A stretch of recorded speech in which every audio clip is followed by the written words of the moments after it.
നമസ്കാരം. ബഹുമാന്യരായ എല്ലാ ജ്യോതിഷ പ്രേക്ഷകർക്കും ശ്രീഭദ്ര ജ്യോതിഷം ചാനലിലേക്ക് വീണ്ടും സ്വാഗതം.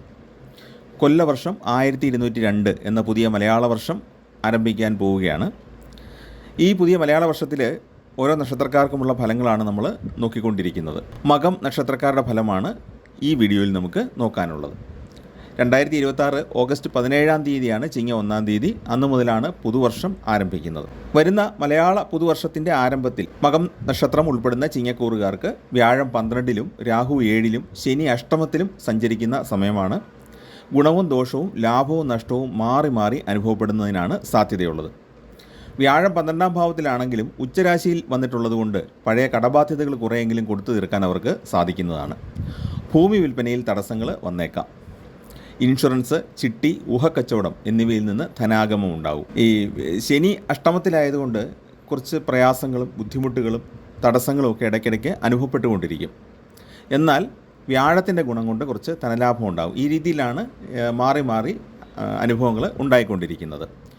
ജോലി തേടുന്നവർക്ക് അവസരങ്ങൾ കിട്ടും, പക്ഷേ അന്യനാട്ടിലായിരിക്കും എന്നുള്ളതാണ് പ്രത്യേകത. അതുപോലെ തന്നെ ചെറുകിട കച്ചവടങ്ങൾ, ചെറിയ സംരംഭങ്ങൾ, കമ്മീഷൻ ഏജൻസി പ്രവർത്തനങ്ങൾ ഇങ്ങനെയൊക്കെ ഉള്ളവർക്ക് ഗുണകരമായ അനുഭവങ്ങളാണ് ഉണ്ടാകുന്നത്. അവർക്ക് സാമാന്യം ധനലാഭവും ഉണ്ടാകും. തൊഴിൽപരമായ സ്ഥാനലബ്ധി ഉണ്ടാകും. ജോലിയിൽ പ്രൊമോഷൻ ലഭിച്ചാലും സ്വന്തം ദേശം വിട്ട് നിൽക്കേണ്ടി വന്നേക്കാം. ഒരുപക്ഷെ മറ്റൊരു ജില്ലയിലേക്ക് പോകേണ്ടി വന്നേക്കാം, അല്ലെങ്കിൽ മറ്റൊരു സ്റ്റേറ്റിലേക്ക് പോകേണ്ട സാഹചര്യങ്ങൾ ഉണ്ടായേക്കാം. സാമ്പത്തിക നേട്ടം കൈവരിക്കാൻ സാധ്യതയുണ്ട്. അവിചാരിതമായ ധനലാഭത്തിന് സാധ്യതയുണ്ട്.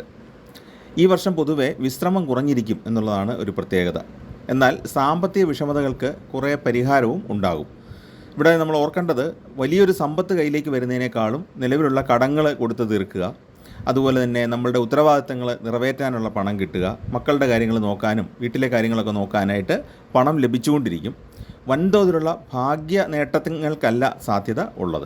വിശ്രമം കുറഞ്ഞിരിക്കുന്ന ഒരു സമയമായതുകൊണ്ട് നമ്മൾ ശാരീരിക കാര്യങ്ങൾ ശ്രദ്ധിക്കണം. എന്തെങ്കിലും ശാരീരിക ബുദ്ധിമുട്ടുകളുണ്ടെങ്കിൽ തീർച്ചയായിട്ടും അതിന് ഡോക്ടറെ കാണാനായിട്ട് മടിക്കരുത്. ശനി അഷ്ടമത്തിൽ നിൽക്കുന്നത് കൊണ്ട് കൃഷി ഉൽപ്പന്നങ്ങൾ വിൽപ്പന നടത്താനായിട്ട് വിഷമിച്ചേക്കാം. കൃഷി ഒരുപക്ഷെ വിളവൊക്കെ തന്നാലും നമുക്കത് നമ്മൾ ഉദ്ദേശിക്കുന്ന ഒരു വില കിട്ടാത്ത അവസ്ഥ ഉണ്ടായേക്കാം. നമ്മുടെ മാർക്കറ്റ് ഡൗൺ ആകുന്നതുകൊണ്ട്, അല്ലെങ്കിൽ മാർക്കറ്റിൽ ആവശ്യക്കാർ കുറയുന്നതുകൊണ്ട് നമ്മുടെ ഉൽപ്പന്നങ്ങൾ നമ്മൾ സ്റ്റോക്ക് ചെയ്യേണ്ടി വരുന്ന സാഹചര്യം ഉണ്ടായേക്കാം. മുഴുവനായിട്ട് വിൽക്കാൻ പറ്റാതെയും വന്നേക്കാം. രാഹു 7-ാം ഭാവത്തിലായതുകൊണ്ട് പങ്കാളിത്ത ബിസിനസ്സിൽ ചില പ്രതിസന്ധികൾ ഉണ്ടാകാൻ സാധ്യതയുണ്ട്. 7-ാം ഭാവം എന്ന് പറയുന്നത് ദാമ്പത്യത്തിൻ്റെ ഭാവമാണ്, പങ്കാളിത്ത ബിസിനസ്സിൻ്റെയൊക്കെ ഭാവമാണ്. സുഹൃത്തുക്കളെ എല്ലാം സൂചിപ്പിക്കുന്ന കാര്യമാണ്. യാത്രയെയും സൂചിപ്പിക്കുന്നുണ്ട്. സഹോദര ഗുണം കുറയുന്നതാണ്. ദുരാരോപണങ്ങളെ നേരിടാനും സാധ്യതയുണ്ട്. അതുപോലെ തന്നെ ഒരുപാട് മത്സരങ്ങളെ അതിജീവിക്കേണ്ട സാഹചര്യങ്ങൾ ഉണ്ടാകും. അത് ജോലിയിലാണെങ്കിലും ബിസിനസ്സിലാണെങ്കിലും ഒക്കെ ഇതേ മേഖലയിലുള്ള ആൾക്കാരുമായിട്ട് മത്സരിക്കേണ്ട സാഹചര്യങ്ങൾ ഉണ്ടാകാം.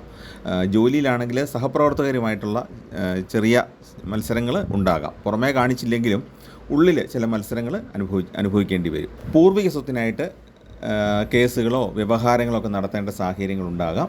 അത് കഴിയുന്നതും അനുരഞ്ജനത്തിൽ തീർക്കാനായിട്ട് ശ്രദ്ധിക്കുക, അല്ലെങ്കിൽ കേസുകൾ നീണ്ടുപോകാം ഈ ഗ്രഹസ്ഥിതി കൊണ്ട്. 7-ാം ഭാവത്തിൽ രാഹു നിൽക്കുകയാണ് വർഷാദ്യത്തിൽ. അതുകൊണ്ട് തന്നെ പ്രണയാഭ്യർത്ഥനകളൊക്കെ തിരസ്കരിക്കപ്പെടാനുള്ള സാധ്യതയുണ്ട്.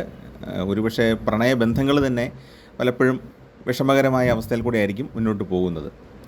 എന്നാൽ തീർത്ഥാടനം, ദൈവിക കർമ്മങ്ങൾ തുടങ്ങിയ കാര്യങ്ങളിലോട്ട് കൂടുതൽ ശ്രദ്ധിക്കുന്നതുമാണ്. 2026 ഒക്ടോബർ മാസത്തിൽ വ്യാഴം മകനക്ഷത്രക്കാരുടെ ജന്മക്കൂറിലേക്ക് വരുന്നു. അതായത് ചിങ്ങത്തിലേക്ക് മാറും. ചിങ്ങരാശിയിലേക്ക് വ്യാഴം മാറുന്നു.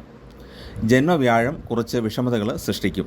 ജന്മവ്യാഴം എപ്പോഴും ദുഃഖങ്ങൾ നൽകുന്ന, അല്ലെങ്കിൽ സങ്കടങ്ങൾ കുറച്ചെങ്കിലും അനുഭവിക്കേണ്ടി വരുന്ന ഒരു സാഹചര്യമാണ്.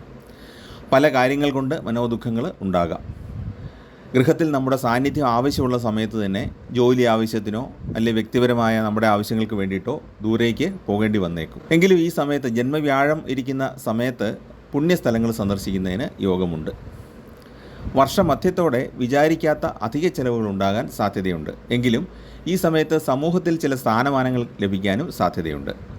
സന്താനങ്ങൾക്കായിട്ട് പണം ചെലവിടും. സന്താനങ്ങൾക്ക് ഉയർച്ചയുണ്ടാകും. ഈ ജന്മക്കൂറിലാണ് വ്യാഴം വരുന്നത് എങ്കിലും സന്താനങ്ങൾക്ക് കുറച്ച് ഗുണകരമായ അവസ്ഥ ഉണ്ടാകും. അവർക്ക് ജോലി ലഭിക്കാൻ സാധ്യതയുണ്ട്, അല്ലെങ്കിൽ ഇപ്പോഴുള്ള ജോലിയിൽ പ്രൊമോഷൻ കിട്ടാനും സാധ്യതയുണ്ട്. എന്നാൽ യാത്രാക്ലേശം, യാത്ര മൂലം ധനച്ചെലവ് തുടങ്ങിയ പ്രശ്നങ്ങളൊക്കെ നേരിടേണ്ടതായിട്ടും വരും. ധാർമ്മികത വർദ്ധിക്കും. മാതൃഗുണം ലഭിക്കുന്നതാണ്. 2026 ഡിസംബറിൽ രാഹു കേതുക്കൾ രാശി മാറുമ്പോൾ കുറേ ഗുണഫലങ്ങൾ നമുക്ക് കിട്ടുന്നതാണ്. രാഹു 6ാം ഭാവമായ മകരത്തിലേക്കും കേതു 12ാം ഭാവമായിട്ടുള്ള കർക്കിടകത്തിലേക്കുമാണ് രാശി മാറുന്നത് ഡിസംബറിൽ. ഈ സമയത്ത് ജീവിതത്തിൽ പെട്ടെന്ന് ചില മാറ്റങ്ങൾ ഉണ്ടാകുന്ന സമയമാണ്. ബിസിനസ് വീണ്ടും പുരോഗതിയിലേക്ക് നീങ്ങും. ജീവിത പങ്കാളി വഴി പല നേട്ടങ്ങളും ഉണ്ടാകും. കലാരംഗത്ത് പ്രവർത്തിക്കുന്നവർക്ക് മികവുണ്ടാകും. അതുപോലെ ധാരാളം സ്റ്റേജുകൾ അവർക്ക് പരിപാടി അവതരിപ്പിക്കാനൊക്കെ കിട്ടുന്നതാണ്. പിന്നെ അടുത്ത ബന്ധുക്കളുടെ വിവാഹം നടക്കാൻ യോഗമുണ്ട്, അതിൽ സംബന്ധിക്കാൻ സാധിക്കും. അതുപോലെ വിവിധ മംഗളകർമ്മങ്ങൾ നമ്മുടെ കുടുംബത്തിൽ, അതായത് നമ്മൾ ഉൾപ്പെടുന്ന വലിയ കുടുംബത്തിൽ പല മംഗളകർമ്മങ്ങളും നടന്നേക്കാം. അല്ലെങ്കിൽ സുഹൃത്തുക്കളുടെ മക്കളുടെ വിവാഹവും അങ്ങനെയൊക്കെ നടക്കാം. അതിലൊക്കെ പങ്കെടുക്കാനുള്ള യോഗമുണ്ട്. 6ാം ഭാവത്തിൽ വരുന്ന രാഹു ശത്രുക്കളുടെ ഉപദ്രവം നല്ല രീതിയിൽ കുറയ്ക്കും. ശത്രുക്കളുടെ പ്രവർത്തനങ്ങളൊക്കെ സ്വയം തിരിച്ചടിച്ച് അവർ ഒരുപക്ഷെ നാട് തന്നെ വിട്ടുപോകാനുള്ളൊരു സാധ്യത ആ സമയത്ത് ഉണ്ട്. പക്ഷേ ഈ സമയത്ത് ശ്രദ്ധിക്കേണ്ട ഒരു കാര്യം, 6ാം ഭാവത്തിൽ രാഹുവും 12ൽ കേതുവും വരുമ്പോൾ അന്യരെ വാക്കുകൊണ്ട് വേദനിപ്പിക്കാനുള്ള സാധ്യതയുണ്ട്. അപ്പോൾ ആ ഒരു സമയത്ത് നമ്മുടെ സംസാരം, മറ്റുള്ളവരോട് നമ്മൾ സംസാരിക്കുമ്പോഴൊക്കെ വളരെയേറെ സൂക്ഷിക്കണം. അധ്യാപകരൊക്കെ ആണെങ്കിലും അതുപോലെ സോഷ്യൽ വർക്കേഴ്സ്, രാഷ്ട്രീയക്കാർ, ഇവരൊക്കെ മറ്റുള്ളവരോട് സംസാരിക്കുമ്പം വളരെയേറെ ശ്രദ്ധ പുലർത്തണം. അതുപോലെ കമ്പനി മേധാവികളൊക്കെ കീഴ് ജീവനക്കാരോട് സംസാരിക്കുമ്പോഴും ഒന്ന് ശ്രദ്ധിക്കണം. ഇല്ലെങ്കിൽ മനസ്സിന് വലിയ തോതിൽ മുറിവേൽക്കാനുള്ള സാധ്യതയുണ്ട്. പൊതുവെ ജീവിതസുഖം വർദ്ധിക്കുന്നതാണ് ആ ഒരു സമയത്ത്. അവിചാരിത കാരണങ്ങളാൽ നിരാശ ഉണ്ടാകാൻ സാധ്യതയുണ്ട്. വ്യാഴം 2027 വർഷാദ്യം വീണ്ടും കർക്കിടക രാശിയിലേക്കും വീണ്ടും ജൂൺ മാസത്തെ ചിങ്ങത്തിലേക്കും നീങ്ങുന്നുണ്ട്. അതുകൊണ്ട് പലപ്പോഴും ഉദ്ദേശിക്കുന്ന സമയത്ത് കാര്യങ്ങൾ സാധിക്കാത്ത അവസ്ഥയും നേരിട്ടേക്കാം. ആരോഗ്യസ്ഥിതി ഏറിയും കുറഞ്ഞുമിരിക്കും. മൂത്രാശയ രോഗങ്ങൾ പിടിപെടാനുള്ള സാധ്യത ഈ വരുന്ന വർഷം ഉണ്ട്. അപ്പോൾ ഇത്തരം കാര്യങ്ങൾ പ്രത്യേകം ശ്രദ്ധിക്കണം. എന്തെങ്കിലും നമുക്കൊരു ചെറിയ വയറുവേദന പോലെയൊക്കെ തോന്നിയാലും ഇങ്ങനെയുള്ള എന്തെങ്കിലും ഇൻഫെക്ഷൻ ഉണ്ടോ എന്നുള്ളത് നമ്മൾ പരിശോധിക്കേണ്ടതാണ്. അല്ലെങ്കിൽ പിന്നെ അത് കൂടുതൽ കോംപ്ലിക്കേഷനിലേക്ക് പോകാനുള്ള സാധ്യതയുണ്ട്. ചെറിയ ലക്ഷണങ്ങളാണെങ്കിൽ അവഗണിക്കരുത്, നല്ല ചികിത്സ തേടേണ്ടതാണ്. മറ്റൊരു കാര്യം ശ്രദ്ധിക്കേണ്ടത്, രാഹുവും കേതുവും രാശി മാറുന്ന ഡിസംബർ മാസത്തിൽ കുടുംബകലഹം ഉണ്ടാകാനുള്ള സാധ്യതയുണ്ട്. കുടുംബകലഹം എന്ന് പറഞ്ഞാൽ നമ്മളും നമ്മുടെ ജീവിത പങ്കാളിയും മക്കളും ഉൾപ്പെടുന്ന ആ ചെറിയ ഫാമിലി യൂണിറ്റിലാകാം, ഇല്ലെങ്കിൽ നമ്മളെല്ലാം ഉൾപ്പെടുന്ന വലിയ കുടുംബമുണ്ടല്ലോ, നമ്മുടെ മൂലകുടുംബം, അടിസ്ഥാനപരമായിട്ടുള്ള കുടുംബം, അവിടുത്തെ അടുത്ത ബന്ധുക്കളുമായിട്ട്, സഹോദരങ്ങളുമായിട്ടോ അല്ലെങ്കിൽ ഭാര്യയുടെ സഹോദരങ്ങളുമായിട്ടോ അങ്ങനെയുള്ള അടുത്ത ബന്ധുക്കളുമായിട്ട് അല്ലെങ്കിൽ കസിൻസുമായിട്ടോ ഒക്കെ തർക്കങ്ങൾ ഉണ്ടാകാനുള്ള സാധ്യതയുണ്ട്. ഒരുപക്ഷെ സ്വത്ത് തർക്കമാകാം, അല്ലെങ്കിൽ ധനപരമായ തർക്കമാകാം, അല്ലെങ്കിൽ വാഹനത്തെ ചൊല്ലിയാകാം. അങ്ങനെ ഏതെങ്കിലുമൊക്കെ രീതിയിൽ ആകാം. വാക്ക് തർക്കം ഉണ്ടാകാനുള്ള ഒരു സാധ്യതയും ഈ സമയത്തുണ്ട്. അപ്പം ഈ രാഹുവും കേതുവും രാശി മാറുന്ന സമയത്ത് ഇത്തരം കാര്യങ്ങൾ പ്രത്യേകം ശ്രദ്ധിക്കേണ്ടതാണ്.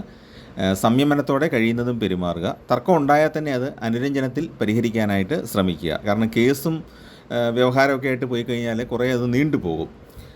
അതുപോലെ തന്നെ പരീക്ഷ എഴുതുന്ന വിദ്യാർത്ഥികൾ നല്ല പ്രാർത്ഥനയോടെ പരീക്ഷ എഴുതാൻ ഈ സമയത്ത് പ്രത്യേകം ശ്രദ്ധിക്കണം. പ്രത്യേകിച്ച് മത്സര പരീക്ഷകളൊക്കെ എഴുതുന്ന ആൾക്കാർ അവരുടെ മതപരമായ വിശ്വാസം അനുസരിച്ച് നല്ല രീതിയിൽ പ്രാർത്ഥിച്ച് വേണം പരീക്ഷ എഴുതാൻ. കാരണം ഒരുപാട് മാനസിക സംഘർഷങ്ങൾ അനുഭവപ്പെടാൻ സാധ്യതയുള്ളൊരു സമയമാണ് രാഹുവും കേതുവും രാശി മാറുന്ന സമയം. പക്ഷേ ഈ സമയത്തൊരു ഗുണമുണ്ട്. ഈ കൊല്ലവർഷം 1202 വ്യാഴത്തിൻ്റെ മാറ്റവും ശനിയുടെ മാറ്റം, രാഹുകേതുക്കളുടെ മാറ്റമൊക്കെ വരുന്ന സമയത്ത് വിദേശയാത്രയ്ക്ക് സാധ്യതയുണ്ട്. വിദേശയാത്ര ആഗ്രഹിച്ചിരിക്കുന്നവർക്ക് അനുകൂലമാണ് മകനക്ഷത്രക്കാർ. ഈ വിദേശയാത്ര ചെയ്യാനായിട്ട് നമുക്ക് എന്തെങ്കിലും പ്രയാസങ്ങളുണ്ടെങ്കിൽ ബന്ധുജന സഹായവും നമുക്ക് ആ സമയത്ത് ലഭിക്കുന്നതാണ്. സാമ്പത്തികമായിട്ട് സഹായമാകാം, അല്ലെങ്കിൽ വിദേശത്തുള്ള ഏതെങ്കിലും ബന്ധുക്കൾ നമ്മളെ അങ്ങോട്ട് പോകാനായിട്ട് സഹായിക്കുന്നതാകാം. അങ്ങനെയുള്ള ഹെൽപ്പൊക്കെ നമുക്ക് കിട്ടുന്നതാണ്. അതുപോലെ ഉന്നത വ്യക്തികളുമായിട്ട് പരിചയപ്പെടാനും വരുന്ന മലയാള വർഷത്തിൽ യോഗമുണ്ട്.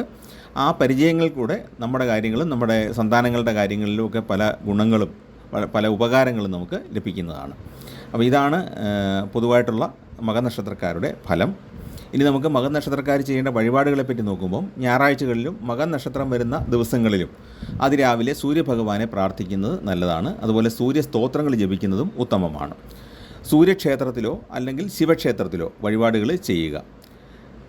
ശിവന് കൂവളമാല സമർപ്പിക്കുക. അതുപോലെ മനപ്രയാസം എന്തെങ്കിലും ഉണ്ടെങ്കിൽ ധാര വഴിപാട് സമർപ്പിക്കുക. അത് വളരെ ഏറ്റവും ഉത്തമമായ കാര്യമാണ്. അതുപോലെ ഗണപതി ഭഗവാന് അർച്ചന, നെയ്വിളക്ക് എന്നിവ സമർപ്പിക്കുക. കേതു സ്തോത്രം ജപിക്കുന്നത് തടസ്സങ്ങൾ മാറാൻ വളരെ സഹായകരമാണ്. നവഗ്രഹ ക്ഷേത്രത്തിൽ കേതുവിന് അർച്ചന നൽകുക. മകനക്ഷത്രക്കാർക്ക് നക്ഷത്രനാഥൻ എന്ന് പറയുന്നത് കേതുവാണ്. അതുകൊണ്ടാണ് കേതുവിനെ വഴിപാട് ചെയ്യാനായിട്ട് പറയുന്നത്.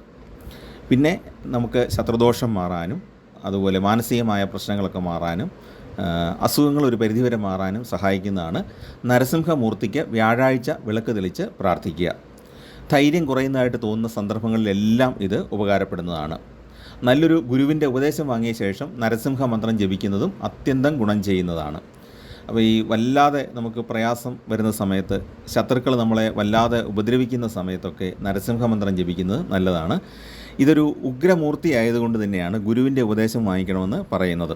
ഏറ്റവും കുറഞ്ഞത് നിങ്ങളുടെ അടുത്തുള്ള ഏതെങ്കിലും നല്ല ജ്ഞാനമുള്ള ഒരു പൂജാരിയുടെയോ തന്ത്രിയുടെയോ ഉപദേശം വാങ്ങിച്ചാലും മതി. നല്ലൊരു ഗുരുനാഥൻ ഉണ്ടെങ്കിൽ, മന്ത്രോപദേശം കൊടുക്കുന്ന ഗുരുനാഥൻ ഉണ്ടെങ്കിൽ ഏറ്റവും നല്ലത്. അതല്ലെങ്കിൽ ഈ വിഷ്ണു പൂജ നടത്തുന്ന ഏതെങ്കിലും നല്ല ആചാര്യന്മാരുടെ അടുത്ത് നിന്ന് ഈ മന്ത്രം സ്വീകരിക്കുക. അതിനുശേഷം നമ്മളിത് ജപിച്ച് തുടങ്ങുകയാണെങ്കിൽ ശത്രുദോഷം നല്ല രീതിയിൽ മാറിക്കിട്ടും. ശ്രീകൃഷ്ണ ഭഗവാന് നെയ്വിളക്ക് തെളിച്ച് പാൽപ്പായസം സമർപ്പിച്ചാൽ മനോദുഃഖങ്ങൾ പലതും ഒഴിവാക്കാൻ കഴിയും. പഠിക്കുന്ന വിദ്യാർത്ഥികൾക്ക് ഇത് വളരെ നല്ലതാണ്. മറ്റ് മതത്തിൽപ്പെട്ട ആളുകൾ അവരവരുടെ വിശ്വാസപ്രകാരമുള്ള അന്നദാന നേർച്ചകളിൽ പങ്കാളിയാകുക, ഭക്ഷണം കൊടുക്കുക എന്നുള്ളതാണ് അവർക്ക് ചെയ്യാൻ പറ്റുന്ന ഏറ്റവും നല്ല മാർഗം. ഭക്ഷണദാനം, അന്നദാനം, അതിൽ പങ്കാളിയാകുക.